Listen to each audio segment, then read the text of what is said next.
Deri tash megjithëse është në fazën fillestare të hetimeve, pasi që rasti ka ndodhur që 4-5 ditë, domethënë është në fazën fillestare të hetimeve lidhur me dyshimin se i njëjti ka kryer veprën penale të ngacmimit ndaj viktimës femër.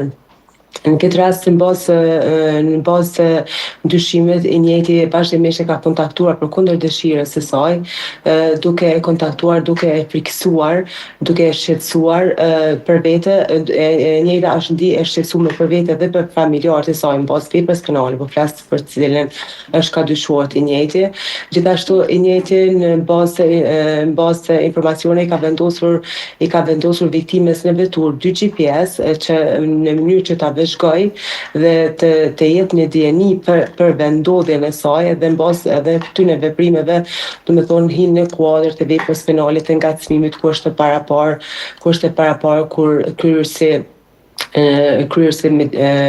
dyshohet që e ka vënë në vëzhgim viktimën.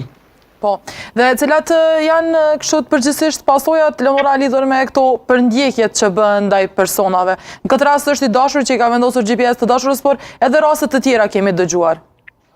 Po, pasojat ligjore, ligjvendësi ka parapas sankcion penal për veprën penale të ngacmimit nëse bëhet ndaj personave që nuk janë familjar, që nuk kanë pasur një lidhje familjar, domethënë vepra penale është e dënueshme me gjobë dhe deri në 3 vjet, ndërsa kur personat, domethënë kryerësi ose i dyshuar dhe viktima kanë qenë në një lidhje familjare apo se janë në një lidhje familjare, ligjvendësi ka pasur rrethonë rënduese këtë fakt dhe ka parapar dënim më të lartë, domethënë dënim për 6 muaj deri në 5 vite.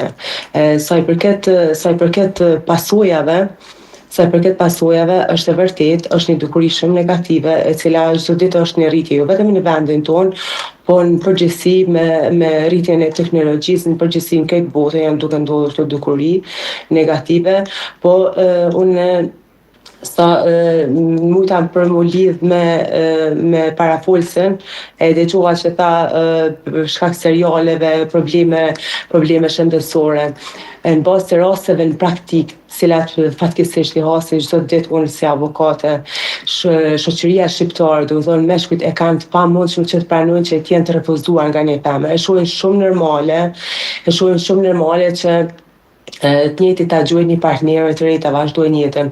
Po e kundërta ndodh nëse një femër vendos që të jap fund lidhjes dhe të vazhdojë jetën e saj, domethënë në këtë rast meshkujt bëhen shumë acarues.